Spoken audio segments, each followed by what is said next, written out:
ವಾಲ್ಮೀಕಿ ಸೇವಾ ರತ್ನ ಪ್ರಶಸ್ತಿ ಪುರಸ್ಕೃತರಿಗೆ JSW walking ಗ್ರೂಪ್ನಿಂದ ಸನ್ಮಾನ. ಸತ್ಯನಾರಾಯಣ ಪೇಟೆಯ ನಿವೃತ್ತ ಮ್ಯಾನೇಜರ್ ಮತ್ತು ರೋಟರಿ ಕ್ಲಬ್ ಅಧ್ಯಕ್ಷರಾದ ಟಿ ಆಂಜನೇಯ ಅವರಿಗೆ ಜಯನಗರ ಸತ್ಯನಾರಾಯಣ ಪೇಟೆ ವಾಕಿಂಗ್ ಗ್ರೂಪ್ ಸದಸ್ಯರು ಇಂದು ಅವರ ನಿವಾಸದಲ್ಲಿ ಸನ್ಮಾನಿಸಿ ಗೌರವಿಸಿದರು. ಈ ಸಂದರ್ಭದಲ್ಲಿ ವಾಕಿಂಗ್ ಗ್ರೂಪ್ನ ಹಿರಿಯ ಸದಸ್ಯರಾದ ಡಾಕ್ಟರ್ ವೀರನಗೌಡ ಪಾಟೀಲ್, ಎಂಸಿ ಹಿರೇಮಠ್, ಮಲ್ಲಿಕಾರ್ಜುನ ಡಿಪೋ ಮತ್ತು ರಾಜಶೇಖರ್ ಕೊಟಗಿಯವರು ಮತ್ತು ವಾಕಿಂಗ್ ಗ್ರೂಪ್ನ ಸದಸ್ಯರು ಮಾತನಾಡಿ, ಆತ್ಮೀಯರಾದ ಟಿ ಆಂಜನೇಯರವರು ಸುಮಾರು 25 ವರ್ಷಗಳಿಂದ ಸಮಾಜ ಸೇವೆಯಲ್ಲಿ ತೊಡಗಿಸಿಕೊಂಡಿದ್ದು, ಮಹಿಳೆಯರು, ಬಡವರು, ಹಿಂದುಳಿದವರು ಅಲ್ಲದೆ ಅನೇಕರಿಗೆ ಆರೋಗ್ಯ, ಶಿಕ್ಷಣ, ಸಾಮಾಜಿಕ ಮತ್ತು ಆರ್ಥಿಕ ಅಭಿವೃದ್ಧಿಗೆ ಶ್ರಮಿಸಿದ್ದಾರೆ. ಅಲ್ಲದೆ ಬ್ಯಾಂಕಿಂಗ್ ಕ್ಷೇತ್ರದಲ್ಲಿ 38 ವರ್ಷ ಯಾವುದೇ ಕಪ್ಪು ಚುಕ್ಕಿ ಇಲ್ಲದೆ ರೈತರಿಗೆ, ಮಹಿಳೆಯರಿಗೆ, ಅನೇಕ ಬಡವರಿಗೆ ಸಹಾಯ ಸಹಕಾರ ನೀಡಿ ಜನಸ್ನೇಹಿ ವ್ಯಕ್ತಿತ್ವದವರಾಗಿದ್ದಾರೆ. ಜನಾನುರಾಗಿ ಸಮಾಜ ಸೇವೆ ಸಲ್ಲಿಸಿದ ಸಂದರ್ಭದಲ್ಲಿ ಅವರಿಗೆ ಶ್ರೀ ವಾಲ್ಮೀಕಿ ಗುರುಕುಲ ಪೀಠ ದೊಡ್ಡಬಳ್ಳಾಪುರ ಮತ್ತು ಕರ್ನಾಟಕ ವಾಲ್ಮೀಕಿ ನೌಕರರ ಒಕ್ಕೂಟ ಬೆಂಗಳೂರು ಇವರ ಸಹಯೋಗದಲ್ಲಿ ವಾಲ್ಮೀಕಿ ಸೇವಾ ರತ್ನ ಪ್ರಶಸ್ತಿ 2024 ಪಡೆದಿದ್ದು ಹೆಮ್ಮೆಯ ವಿಷಯವಾಗಿದೆ ಎಂದು ತಿಳಿಸಿದರು. ಈ ಸಂದರ್ಭದಲ್ಲಿ ವಾಕಿಂಗ್ ಗ್ರೂಪ್ನ ಹಿರಿಯರಾದ ವಿಎಸ್ ಮಗದಾಳ, ಮರಳುಸಿದ್ದೇಶ್ವರ ಸ್ವಾಮೀಜಿ, ಪರಗಿ ನಾಗರಾಜ್, ರುದ್ರಗೌಡರು, ಚೆನ್ನಪ್ಪ ಬಡಿಗೇರ್, ವೀರೇಶ್ ಪವಾಡ್ ಶೆಟ್ಟರ್, ಎಚ್ ಮಲ್ಲಪ್ಪ, ನಾಗಪ್ಪ, ಸುಲ್ತಾನ್ಪುರ, ಗುಂಡೂರ ಬಸವರಾಜ್ರವರು ಟಿ ಆಂಜನೇಯರವರಿಗೆ ಸನ್ಮಾನಿಸಿದರು. ಸನ್ಮಾನ ಸ್ವೀಕರಿಸಿದ ಟಿ ಆಂಜನೇಯರವರು ತಮಗೆ ಸಮಾಜ ಸೇವಾ ಮತ್ತು ಬ್ಯಾಂಕಿಂಗ್ ಕ್ಷೇತ್ರದಲ್ಲಿ ಸಲ್ಲಿಸಿದ ಸೇವೆ ಪರಿಗಣಿಸಿ ಶ್ರೀ ವಾಲ್ಮೀಕಿ ಗುರುಕುಲ ಪೀಠ ದೊಡ್ಡಬಳ್ಳಾಪುರ ಮತ್ತು ಕರ್ನಾಟಕ ವಾಲ್ಮೀಕಿ ನೌಕರರ ಒಕ್ಕೂಟ ಬೆಂಗಳೂರವರು ಶ್ರೀ ವಾಲ್ಮೀಕಿ ಸೇವಾ ರತ್ನ ಪ್ರಶಸ್ತಿ 2024 ನೀಡಿ ಸಮಾಜದ ಏಳಿಗೆಗೆ ಮತ್ತು ಮಹಿಳೆಯರು, ಬಡವರು, ಹಿಂದುಳಿದವರ ಮಕ್ಕಳ ಅಭಿವೃದ್ಧಿಗೆ ಇನ್ನೂ ಹೆಚ್ಚಿನ ರೀತಿಯಲ್ಲಿ ಸೇವೆ ಸಲ್ಲಿಸುವ ಅವಕಾಶ ಕಲ್ಪಿಸಿದಂತಾಗಿದೆ ಎಂದು ತಮ್ಮ ಅನಿಸಿಕೆಗಳನ್ನು ತಿಳಿಸಿದರು. ಈ ಕಾರ್ಯಕ್ರಮದಲ್ಲಿ ಕಾಲೋನಿಯ ನಿವಾಸಿಗಳು, ಕುಟುಂಬದ ಸದಸ್ಯರು, ಇನ್ನಿತರ ಆತ್ಮೀಯರು ಉಪಸ್ಥಿತರಿದ್ದರು.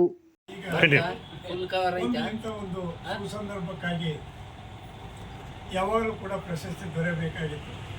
ಮೊನ್ನೆ ಕೂಡ ನಮಗೆಲ್ಲರೂ ಗೊತ್ತಿಲ್ಲ 69 ಜನ ರಾಜ್ಯ ಪ್ರಶಸ್ತಿಯನ್ನು ಕೂಡ ನಮ್ಮ ಟಿ ಆಂಜನೇಯ ಸಾಹೇಬರದ್ದು ಕೂಡ ಪ್ರಸ್ತಾವನೆ ಸಲ್ಲಿಸಿತ್ತು. ಆದರೂ ಕೂಡ ಅದು ಕೇವಲ 12,000 ಬಂದಿತ್ತು. 12,008 ಅರ್ಜಿಗಳಲ್ಲಿ ಪರಿಶೀಲನೆ ಮಾಡಲಾಗಿ ಕೇವಲ 69 ಜನರು ಕೂಡ ಅದು ಪರಿಶೀಲನೆ ಮಾಡಲಿ ಕೂಡ ಆಗಲಾರದಂಥ ಸಾಧ್ಯ ಉಳಿತು. ಹಾಗಾಗಿ ಆದರೂ ಕೂಡ ನಮಗೆ ಅಸಮಾಧಾನ ಅನ್ನೋ ಭಾವನೆಗಳು ಮೂಡಿ ಅದು ಸ್ವಲ್ಪ ಸಮಯದಲ್ಲಿ ಒಂದು ಉತ್ಪೂರ್ವವಾದ ಒಂದು ರಾಜ್ಯ ಮಟ್ಟದ ಪ್ರಶಸ್ತಿ ದೊರಕಕ್ಕಾಗಿ ನಮ್ಮೆಲ್ಲರೂ ಕೂಡ ಅಭಿನಂದನೆಗಳು ಮತ್ತು ಅವರ ಕಾರ್ಯಚಟುವಟಿಕೆಗಳು ಯಾವಾಗಲೂ ಕೂಡ ಇದೆ. ಅದಕ್ಕಾಗಿ ಇವರು ಯಾವಾಗಲೂ ಬಂದರೂ ಕೂಡ ನಮ್ಮ ಮಕ್ಕಳು ಹೇಳ್ತಾರೆ, ಏನಾದ್ರು ಸರ್ ನಿಮ್ಗೆ ಸಾಹೇಬರು ಕೊಡ್ತಾರೆ, ಬಂದ ಕಡೆ ಮೊಬೈಲ್ ಹಾಕಿ ಕೊಡ್ತಾರೆ, ಮನೆ ಕಡೆ ಏನು ನೋಡೋಂಗಿಲ್ಲ ಅಂತೇಳಿ ಒಂದು ಯಾವಾಗಲೂ ಒಂದು ಕಳ್ಕೋಬೇಕು, ಒಂದು ಪಡ್ಕೋಬೇಕು. ಮನೆಯನ್ನು ಕಳೆದ್ರೂ ಕೂಡ ಒಂದು ಪ್ರಶಸ್ತಿ, ಈ ಒಂದು ಸ್ವೀಕಾರ ಸಮಾರಂಭ ಯಾವಾಗಲೂ ಕೂಡ ಕಷ್ಟಪಟ್ಟಾಗೆ ಕೂಡ ದೊರೆಯುವುದು. ಯಾವಾಗಲೂ ಕೂಡ ಕಷ್ಟ ಜೀವನ ಭಾಳ ತಡವಾಗಿ ಬರ್ತದೆ. ಅದು ಕಾಲಕ್ರಮೇಣ ತಡವಾಗಬಹುದು. ಆದರೂ ಕೂಡ ಒಂದು ಉತ್ತಮವಾದ ಸಂತ ಸಮಯ. ಅವರಿಗೆ ಯಾವಾಗಲೂ ಕೂಡ ನಮ್ಮ ರೋಟರಿ ಕ್ಲಬ್ ವತಿಯಿಂದ ಕೂಡ ಬರೀ ಡಾಕ್ಟರ್ ನಾವು 4 ಮಂದಿ ಕೂಡ ಮಾಡೋಣ ನಮ್ಮ ಮನೋಭಾವನೆ. ಅವ್ರು ಬರಲ್ಲ ಇವ್ರು ಬರಲ್ಲ ಅನ್ನೋದು ಭಾವನೆ ಅಲ್ಲ. ಈ ಒಂದು ಎಲ್ಲ ಕೂಡ ರೋಟರಿಯಿಂದಾಗಲಿ, ಜೆಎಸ್ಡಬ್ಲ್ಯೂ ಟೀಮ್ ಆಗಲಿ, ಹೊರಗಡೆ ಆಗಲಿ ಎಲ್ಲ ಕೂಡ ಒಂದು ಕಾರ್ಯಕ್ರಮದಲ್ಲಿ ನಮ್ಮ ಭಾಗದ ನೀವರು ಪುನಃ ಎಷ್ಟು ಹೇಳಿದ್ರು ಕಡಿಮೆ ಅಂತ ನಾನು ಭಾವಿಸಿ ನಮ್ಮೆಲ್ಲರ ಪರವಾಗಿ ಹಾಗೂ ದೇವರ ಆರೋಗ್ಯ ಭಾಗ್ಯವನ್ನು ಕೊಟ್ಟು ಗಂಗಾಧರ ಶ್ರೀ ಚನ್ನಬಸವ ಅಂತ ದೇವರೆಲ್ಲರೂ ಕೂಡ ಒಂದು ಸುಖ ಶಾಂತಿ, ಒಂದು ನೆಮ್ಮದಿ ಕೊಡಲಿ. ಇನ್ನೂ ಕೂಡ ಅವ್ರು ಹೆಚ್ಚಿಗೆ ಸೇವೆ ಮಾಡಲಿ. ಮನೆಯವರು ಕೂಡ ಒಂದು ಸಹಕಾರ ಮನೋಭಾವನೆ ಇಟ್ಟು ಇನ್ನೂ ಕೂಡ ಬೇರೆ ಬೇರೆ ರಾಜ್ಯ ಪ್ರಶಸ್ತಿ ಕೂಡ, ರಾಜ್ಯ ಮಟ್ಟದ ಪ್ರಶಸ್ತಿ ಕೂಡ ದೊರಕಲಿ. ಆ ಒಂದು ಪ್ರಶಸ್ತಿ ಕೂಡ ನಮಗೆ ನೋಡುವ ಭಾಗ್ಯ ಸಿಗಲೆಂದು. ಯಾಕಂದರೆ ಆ ಪ್ರಶಸ್ತಿ ಪಡ್ಕೊಳ್ಳತಕ್ಕ ಭಾಗ್ಯ ನಮ್ಗೆ ಯಾರಿಗಿಲ್ಲ ಅಂತ ನಾನು ವೈಯಕ್ತಿಕವಾಗಿ ಅನಿಸುತ್ತದೆ. ಆ ಒಂದು ಪ್ರಶಸ್ತಿ ಭಾವನೆ, ಯಾಕಂದ್ರೆ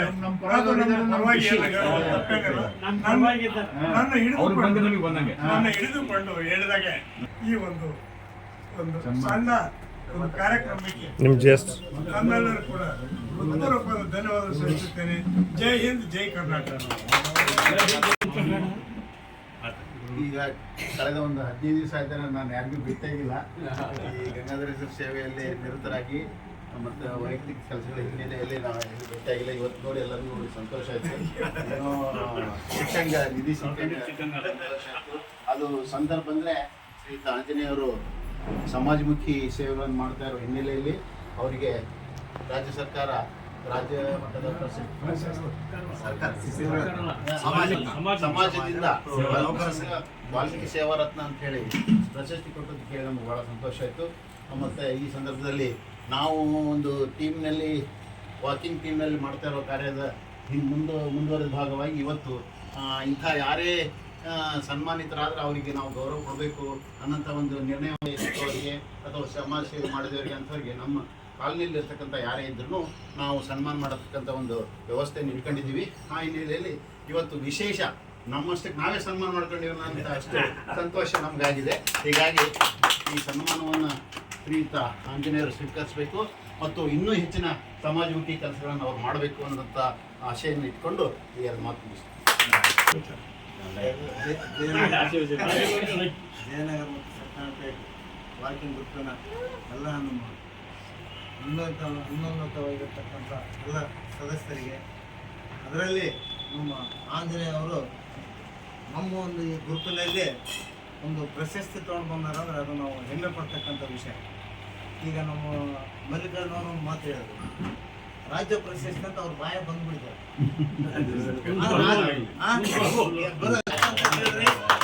ಮನುಷ್ಯ ಪ್ರಯತ್ನ ಮಾಡಿದ ನಂತರ ಫಲ ಸಿಗಲೇಬೇಕು ಏನ್ರಿ. ಯಾಕೆ ಅವ್ರು ಮಾಡ್ತಕ್ಕಂಥ ಕಾರ್ಯಗಳ ಆ ರೀತಿ ಇದೆ. ಇದು ಒಂದು ಗುರುಗಳು ಅವರು ಒಂದು ಆಶೀರ್ವಾದ ಇವರಿಗೆ ನಿಜವಾಗಿ ಮನೆ ಮೊದಲಲ್ಲಿ ಪ್ರಶಸ್ತಿ ಇತ್ತು. ಯಾಕೆ ಹೋಗ್ಬೇಕು ಅಂತಂತ ಹಂಗಾಗಿ ಬರೀ ಮಂದಿ ಪ್ರಶಸ್ತಿ ಮಾಡ್ಕೊಂತ ಹೊಂಟಿದ್ದು ನಾವು. ಪ್ರತಿಯೊಬ್ಬರಿಗೆ ನಾವು ವಾಕಿಂಗ್ ಗ್ರೂಪ್ ಎಲ್ಲೆಲ್ಲೋ ಇದ್ದಾಗ ಸೇರಿಸಿ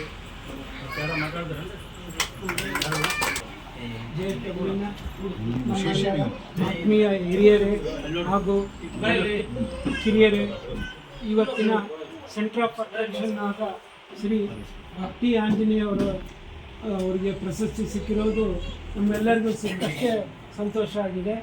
ಅವರು ಇದು ಯಾವಾಗೋ ಸಿಗಬೇಕಾಗಿತ್ತು, ಸ್ವಲ್ಪ ಲೇಟ್ ಆಗಿದೆ, ಆದರೂ ಸಿಕ್ಕಿದೆಲ್ಲ ಅದು ಭಾಳ ತುಂಬ ಸಂತೋಷ. ಅವ್ರ ಬಗ್ಗೆ ಹೇಳ್ಬೇಕಂದ್ರೆ ಅವ್ರ ಮನೆ ಕಡೆಯಿಂದ ಅವರು ಎಷ್ಟು ಎಲ್ಲ ನಾನು ಹೇಳ್ತೀನಿ. ಆಮೇಲೆ ಅವ್ರು ಮಾಡೋ ಕೆಲಸ ಹೇಳ್ಬೇಕಂದ್ರೆ ಅವರು ಬ್ಯಾಂಕಲ್ಲಿ ಮ್ಯಾನೇಜರಾಗಿ ವರ್ಕ್ ಮಾಡಿದ್ದಾರೆ. ಅದ್ರದ್ದು ಒಂದು ಸಣ್ಣ ಉದಾಹರಣೆ ಹೇಳ್ಬೇಕಂದ್ರೆ ನಮ್ಮ ಹಿರಿಯರ ಊರಾದ ಅಣವಾಳ ಗ್ರಾಮದಲ್ಲಿ ಇವರು ವರ್ಕ್ ಮಾಡಿದ್ದಾರೆ. ಅವರು ವರ್ಕ್ ಮಾಡಿದ ರೀತಿ ಅಲ್ಲಿ ಜನರು ನಾನು ಯಾವಾಗಾರ ವಿಚಾರಿಸಿದಾಗ ಇವತ್ತಿಗೂ ಇಡೀ ಊರೇ ನೆನೆಸ್ತಾರೆ ಅವ್ರ ವರ್ಕ್. ಆಮೇಲೆ ಇವ್ರ ಮನೆಯಲ್ಲಿ ಏನೋ ಫಂಕ್ಷನ್ ಆದರೂ ಅವರು ಊರಿನ ಜನನೇ ಬಂದು ಆಮೇಲೆ ಒಳ್ಳೆ ಸ್ಪೀಚರು, ಆಮೇಲೆ ಒಳ್ಳೆ ಹಸ್ಬೆಂಡು, ಆಮೇಲೆ ಇನ್ನೂ ಬೇಕಾದಷ್ಟು ಇದ್ದಾರೆ. ಅವ್ರು ಮಾಡಿರೋ ಕಾರ್ಯ ನೋಡಿದರೆ ಅವ್ರ ಮನೆಯಲ್ಲಿ ಇರೋ ಪ್ರಶಸ್ತಿಗಳೇ ಅವರಿಗೆ ಕಣ್ಬೆಳಕಾಗಿ ಕಾಣುತ್ತೆ. ಇರ್ತಕ್ಕಂಥ ಎಲ್ಲ ಸಮಾಜದಲ್ಲಿ ಸೇವೆ ಮಾಡ್ತಕ್ಕಂಥವ್ರು, ಅದು ಶೈಕ್ಷಣಿಕ ರಂಗ ಇರ್ಬೋದು, ಸಮಾಜ ಸೇವೆ ಇರ್ಬೋದು, ಆರೋಗ್ಯ ಸೇವೆ ಇರ್ಬೋದು, ಹಲವಾರು ಸೇವೆಗಳಲ್ಲಿ ಮಾಡಿದಂಥ ಸಾಧಕರಿಗೆ ಸುಮಾರು ರಾಜ್ಯಾದ್ಯಂತ 100 ಜನರಿಗೆ ಬೆಂಗಳೂರಿನ ಗಾಂಧಿ ಭವನದಲ್ಲಿ ಮೊನ್ನೆ 9ನೇ ತಾರೀಕು ನಮ್ಮ ವಾಲ್ಮೀಕಿ ಗುರುಗಳ ಸಾಹಿತ್ಯದಲ್ಲಿ ಮತ್ತು ನಮ್ಮ ಕರ್ನಾಟಕ ನೌಕರರ ವಾಲ್ಮೀಕಿ ನೌಕರರ ಒಕ್ಕೂಟಗಳ ಒಂದು ಅಡಿಯಲ್ಲಿ ಈ ಒಂದು ಸನ್ಮಾನ ಸಮಾರಂಭ, ಪ್ರಶಸ್ತಿ ಸಮಾರಂಭ ನಡೀತು. ಇದಕ್ಕೆ ನಮ್ಮ ಒಂದು ಸಮಾಜ ಸೇವೆ ಅಥವಾ ಬ್ಯಾಂಕಿಂಗ್ ಸೇವೆ ಪರಿಗಣಿಸಿ ಅವರು ಒಂದು ಸೇವಾ ಒಂದು ಪರಿಗಣಿಸಿ ಇವತ್ತು ಪ್ರಶಸ್ತಿ ನೀಡಿದ್ದಾರೆ. ಆದರೆ ಪ್ರಶಸ್ತಿ ಅನ್ನೋದಕ್ಕಿಂತ ನನಗೆ ಇದೊಂದು ಅಭಿಮಾನದ ಒಂದು ಹೆಮ್ಮೆಯ ವಿಷಯ. ಯಾಕಂದರೆ ಸೇವೆ ಅನ್ನೋದು ಎಲ್ಲರೂ ಮಾಡ್ತಿರ್ತೀವಿ, ಇಲ್ಲಂತ ಇಲ್ಲಿ ಯಾರು ಮಾಡೋರು ಅನ್ನೋದಿಲ್ಲ. ಒಬ್ಬೊಬ್ಬರ ರೀತಿಯಾಗಿ ಒಂದೊಂದರಲ್ಲಿ ಇರ್ತದೆ. ಕೆಲವರು ಆರೋಗ್ಯ ಕ್ಷೇತ್ರದಲ್ಲಿ ಇರ್ಬೋದು, ಕೆಲವು ಸಮಾಜ ಸೇವೆ ಇರ್ಬೋದು, ಇನ್ನೊಂದು ರೀತಿಯಲ್ಲಿ ಇರ್ಬೋದು, ಮತ್ತೊಂದು ರೀತಿಯಲ್ಲಿ ಇರ್ಬೋದು, ಜನ ಸಹಾಯ ಇರ್ಬೋದು, ಅಥವಾ ಏನಾದರೂ ಬಡವರಿಗಿರ್ಬೋದು, ನಿರ್ಗತಿಕರಿಗಿರ್ಬೋದು, ಯಾವುದೇ ಒಂದು ರೀತಿ ಸಹಾಯ ಸಹಕಾರ ಮಾಡೋದು ಎಲ್ಲರೂ ಮನೋಭಾವನೆಯಲ್ಲಿ ಇದ್ದೇ ಇರ್ತದೆ, ಇಲ್ಲಂತ ಯಾರಿಗೂ ಹೇಳೋಕ್ಕಾಗಲ್ಲ. ಹಾಗಾಗಿ ಸಮಾಜ ಸೇವೆ ಅನ್ನೋದಕ್ಕೆ ಅಂತರನೇ ಇಲ್ಲ. ಈ ಒಂದು ಭೂಮಿಯಿಂದ ಹಿಡಿದು ಮುಗಿಲಿದವರೆಗೂ ಏನಾದರೂ ಸೇವೆ ಮಾಡಲಿಕ್ಕೂ ಸಹ ಇಲ್ಲಿ ಒಂದು ಸೇವೆ ಮಾಡಲಿಕ್ಕೆ ಅವಕಾಶ ಇದೆ. ಹಾಗಾಗಿ ಈ ಒಂದು ಸೇವಾರತ್ನ ಪ್ರಶಸ್ತಿ ಅನ್ನೋದು ಸಹ ಈ ಒಂದು ಸಮಾಜ ಸೇವೆಯನ್ನು ಪರಿಗಣಿಸಿ ಕೊಟ್ಟಿದ್ದಾರೆ. ಈಗಾಗಲೇ ಇದಕ್ಕಿಂತ ಮುಂಚೆ ನನಗೆ ಇದೇ ಒಂದು ಸಮಾಜ ಸೇವೆಯಲ್ಲಿ 2001ರಲ್ಲಿ ಡಾಕ್ಟರ್ ಅಂಬೇಡ್ಕರ್ ಫೆಲೋಶಿಪ್ ಪ್ರಶಸ್ತಿ ಆಗಿದೆ ನವದೆಹಲಿಯಲ್ಲಿ, ಡೆಲ್ಲಿ ಭಾರತೀಯ ದಲಿತ ಸಾಹಿತ್ಯ ಅಕಾಡೆಮಿಯಿಂದ, ಮತ್ತು ಅನೇಕ ಕರ್ನಾಟಕ ವಿಭೂಷಣ ಪ್ರಶಸ್ತಿ ಇದೆ. ಸಾಕಷ್ಟು ಪ್ರಶಸ್ತಿಗಳಿದ್ದಾವೆ. ಸಮಾಜ ಸೇವೆಗಾಗಿ ಮತ್ತು ಬ್ಯಾಂಕಿಂಗ್ ಸೇವೆಗಾಗಿ ಮತ್ತು ಹಲವಾರು ರೀತಿಯಲ್ಲಿ ಒಂದು ನನ್ನ ಅಲ್ಪ ಸೇವೆಯನ್ನು ಪರಿಗಣಿಸಿ ಅನೇಕ ಸಾಧಕರು ಕೆಲವರು ನಿಮ್ಮಂಥವ್ರು ಸೂಚಿಸಿರ್ಬೋದು ಇಂಥವು ಚೆನ್ನಾಗಿ ಮಾಡ್ತಾರೆ ನೋಡ್ರಿ ಮಾಡುತ್ತೆ ನಿಮ್ಮಂಥ ಕೆಲವರು ರೆಕಮೆಂಡ್ ಮಾಡಿರ್ಬೋದು, ನಾಮಿನೇಟ್ ಮಾಡಿರ್ಬೋದು ಅಥವಾ ಹೇಳಿರ್ಬೋದು ಅಥವಾ ಅವರೇ ಪರಿಗಣಿಸಿರ್ಬೋದು ಅಥವಾ ಯಾವುದಾದ್ರೂ ರೀತಿಯಿಂದ ಅವರು ಯಾವುದೇ ಮೂಲದಿಂದ ಒಂದು ಹೆಸರು ಹುಡುಕಿಕೊಂಡು ಮಾಡಿರ್ಬೋದು ಇಲ್ಲ ಅಂತ ಹಾಗಾಗಿ ಸಾಕಷ್ಟು ಪ್ರಶಸ್ತಿಗಳು ಅಂಬೇಡ್ಕರ್ ಫೆಲೋಶಿಪ್ ಇರ್ಬೋದು, ಕರ್ನಾಟಕ ವಿಭೂಷಣ ಇರ್ಬೋದು, ಕರ್ನಾಟಕ ರತ್ನ ಇರ್ಬೋದು ಮತ್ತು ಸಹೃದಯ ಸ್ವಾಮಿ ವಿವೇಕಾನಂದ ಪ್ರಶಸ್ತಿ ಮತ್ತು ಕರಾವಳಿ ಸ್ಟೇಟ್ನವರು ಸಹ ಕರಾವಳಿ ಸಾಂಸ್ಕೃತಿಕ ಒಂದು ಪ್ರಶಸ್ತಿ ಸಹ ಕೊಟ್ಟಿದ್ದಾರೆ. ಸಾಕಷ್ಟು ರೀತಿಯಲ್ಲಿ ಹಲವಾರು ಸೇವೆಗಳಲ್ಲಿ ಸಹ ಮತ್ತು ಅದಕ್ಕೂ ಮಿಗಿಲಾಗಿ ರೋಟರಿಯಲ್ಲಿ ಸಹ ಸುಮಾರು 25 ವರ್ಷದಿಂದ ಗಂಗಾವತಿಯಲ್ಲಿ ರೋಟರಿ ಪ್ರಾರಂಭ ಮಾಡಿ ಚಾರ್ಟರ್ ಸಂಸ್ಥಾಪಕರಾಗಿ ಕೆಲಸ ಮಾಡ್ತಾ ಇದ್ವಿ. ಅದರಲ್ಲಿ ಸಹ ಸಾಕಷ್ಟು ಪ್ರಶಸ್ತಿ ನನಗೆ ಇಂಟರ್ನ್ಯಾಷನಲ್ ಪ್ರೆಸಿಡೆಂಟ್ ಪ್ರಶಸ್ತಿ ಬಂದಿದೆ, ಬೆಸ್ಟ್ ಪ್ರೆಸಿಡೆಂಟ್ ಅಲ್ಲ ಬೆಸ್ಟ್ ಸೆಕ್ರೆಟರಿ ಬಂದಿದೆ, ಬೆಸ್ಟ್ ಕೋಆರ್ಡಿನೇಟರ್ ಬಂದಿದೆ, ಇಲ್ಲಿದೆ ಅವಾರ್ಡ್ ಎಕ್ಸಲೆನ್ಸಿ ಅವಾರ್ಡು, ಸಾಕಷ್ಟು ಅವಾರ್ಡ್ಗಳು ಸಹ ದೊರಕಿದಾವೆ, ಇಲ್ಲ ಅಂತ ಏನಲ್ಲ.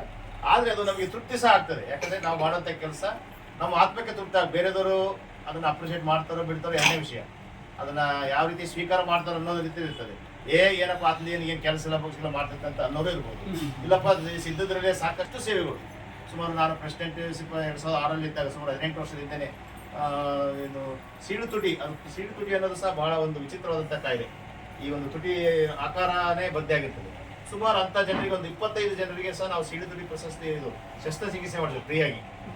SDM ಕಾಲೇಜಿನಲ್ಲಿ ಸ್ಮೈಲ್ ಒಂದು MS ರಾಮಯ್ಯ ಹಾಸ್ಪಿಟಲಲ್ಲಿ doctor Nagaraj Desai heart specialist ಅವ್ರ ಕಡೆ ಕೆಲಸ ಮಾಡ್ತಿದ್ರು. ಅವರು ಕರೆಸಿ ಸಹ ನಾವು ಕಂಪ್ನಿಯಲ್ಲಿ ಒಂದು ಕ್ಯಾಂಪ್ ಮಾಡಿದ್ವಿ ಕಂಪ್ನಿಯಲ್ಲಿ ಸಹ ಆಗಿನ ಗುರುಗಳು ಒಂದು ನೇತೃತ್ವದಲ್ಲಿ. ಹೀಗಾಗಿ ಸಾಕಷ್ಟು ಸೇವೆಗಳು ಸಹ ಮಾಡಿದ್ದೀವಿ. ಆ ಒಂದು ತೃಪ್ತಿ ನಮಗಿದೆ. ಏನೋ ಇರಲಿ ನಾವು ನಮ್ಮ ಇರ್ತಕ್ಕಂಥ ನನ್ನ ಒಂದು ಸುಮಾರು ಒಂದು 10-15% ನನ್ನ ಸ್ಯಾಲ್ರಿಯಲ್ಲಿ ನಾನು ಇವತ್ತೆಲ್ಲ ನಾನು ನೌಕರಿ ಸೇರಿ ಫಸ್ಟ್ ದಿನದಿಂದ ಹಿಡಿದು ಒಂದು 10-15% ಒಂದು ಹೊರಗಡೆನೇ ಹೋಗಿತ್ತು ಅಂತ. ಅದರ್ಥ ಏನಂದರೆ ಹಳಿದ ಸೇವೆ. ನಾನೇನು ದೊಡ್ಡ ಸೇವೆ ಒಂದು 1000 ಗಟ್ಟಲೆ ಲಕ್ಷ ಗಟ್ಟಲೆ ಕೊಟ್ಟಿದ್ದೆ ಅನ್ನೋದಲ್ಲ. 10 ರೂಪಾಯಿ ಕೊಟ್ಟರು ಸೇವೆನೇ, 100 ರೂಪಾಯಿ ಕೊಟ್ಟರು ಕೊಟ್ಟರೆ ಆ ರೀತಿ ಒಂದು ಹಳಿದ ಸೇವೆ ಮಾಡ್ಕೊಂತ ಬಂದು ಇವತ್ತಿಗೂ ಸಹ ನಾವು ರೋಟರಿಯಲ್ಲಿ ಸಹ ವರ್ಷಕ್ಕೆ ಸುಮಾರು ಲಕ್ಷ ಗಟ್ಟಲೆ ಸಹ ರೊಕ್ಕ ಖರ್ಚಾಗ್ತದೆ ರೋಟರಿಯಲ್ಲಿ ಸಹ. ಹಾಗಾಗಿ ಬೇರೆ ಬೇರೆ ರೀತಿಯಲ್ಲಿ ಸಹ ನಮ್ಮ ಮಕ್ಕಳಿಗೆ ಕೊರೋನಾ ಸಂದರ್ಭದಲ್ಲಿ ಬಡ ಮಕ್ಕಳಿಗೆ ನಾವು ಕೊರೋನಾ ವಿದ್ಯಾಸೇತು ಅಂತ ಪುಸ್ತಕಗಳು ಕೊಟ್ಟಿದ್ದೀವಿ. ಸಾಕಷ್ಟು ಮಕ್ಕಳಿಗೆ ಕೊರೋನಾ ಸಂದರ್ಭದಲ್ಲಿ ಲಸಿಕೆ ಇರ್ಬೋದು, ಬೇರೆ ಬೇರೆ ರೀತಿಯಲ್ಲಿ ಸಹ ಕೆಲಸ ಮಾಡಿದ್ರು. ನಮ್ಮ ಡಾಕ್ಟರ್ ಅಧ್ಯಕ್ಷ ಇಲ್ಲಿ ಇಂಟೀರಿಯರ್ ಪ್ಲೇಸ್ ರಾಮದುರ್ಗ ಅಂತಂದು ಅಂತ ಹಳ್ಳಿಯಲ್ಲಿ ಕಗ್ಗಳ್ಳಿಯಲ್ಲಿ ಇಂಥ ಹಳ್ಳಿಯಲ್ಲಿ ಹೋಗಿ ಸಹ ಅಲ್ಲಿ ಅವೇರ್ನೆಸ್ ಮಾಡಿ ಅವಕಾಶ ಇತ್ತು ಮಾಡಿದ್ದೀವಿ. ಹಾಗಾಗಿ ಅಂತ ಸೇವೆ ಲಭಿಸಿದ್ದಕ್ಕೆ ಇವತ್ತಿನ ದಿನ ಬೇರೆ ಬೇರೆ ಹೇಳ್ತಾರೆ ಸ್ವಾಮಿ ನಾವು ಕೊಟ್ಟಿದ್ದೇವೆ ನಮ್ಮ ರೋಟರಿ ಆಫೀಸ್ನಲ್ಲಿ ರೇಟ್ ಜಾಸ್ತಿ ಏನಿಲ್ಲ. ಮತ್ತೆ ನೀವು ನಾವು JSW ಗ್ರೂಪ್ ಇಂದ ಸಹ ವಿದ್ಯಾಸೇತು ಕೊರೋನಾ ಸಂದರ್ಭದಲ್ಲಿ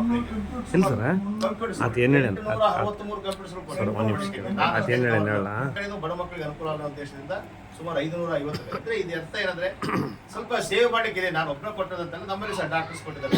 ರುದ್ರಗೌಡರು ಕೊಟ್ಟಾರೆ, ರುದ್ರಗೌಡರು ಕಂಪ್ಯೂಟರ್ಸ್ ಮಕ್ಕಳಿಗೆ ಕೊಡ್ತೀವಿ ಅಂದ್ ಕೂಡ 2000 ರೂಪಾಯಿ ಅವತ್ತೇ ಕೊಟ್ಬಿಟ್ರು.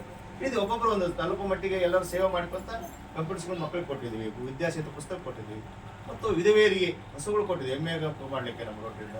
ಮತ್ತು ಹೊಲಿಗೆ ಯಂತ್ರ ವಿಧವೆಯರು, ಬಡವರು ಮತ್ತು ಯಾರು ಎಕನಾಮಿಕಲಿ ವೀಕ್ ಇದ್ದಾರೆ ಅಂಥವರಿಗೆ ಟೇಲರಿಂಗ್ ಮಾಡಲಿಕ್ಕೆ ಸ್ವಂತ ದುಡಿಮೆ ಮಾಡಬೇಕಂತ ಮಹಿಳೆಯರಿಗೆ ಒಂದು ಎಂಪವರ್ಮೆಂಟ್, ವುಮೆನ್ಸ್ ಎಂಪವರ್ಮೆಂಟ್ ಅನ್ನೋ ಒಂದು ಸ್ಕೀಮ್ನಲ್ಲಿ ಅವರಿಗೆ ಟೇಲರಿಂಗ್ ಸಹ ಮಿಷನ್ಸ್ ಕೊಟ್ಟಿದ್ದೀವಿ. ಹೀಗಾಗಿ ಸಾಕಷ್ಟು ಸೌಲಭ್ಯಗಳನ್ನು ರೋಟರಿಯಿಂದ ಇರ್ಬೋದು ಅಥವಾ ವೈಯಕ್ತಿಕ ಇರ್ಬೋದು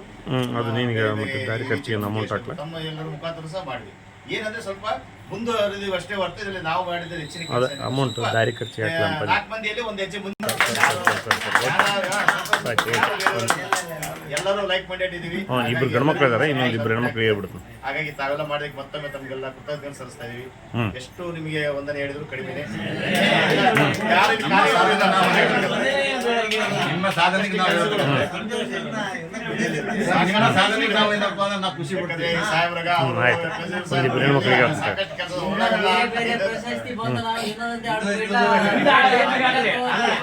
ಜಲ್ದಿ ಬಂದ್ಬಿಡ್ರಿ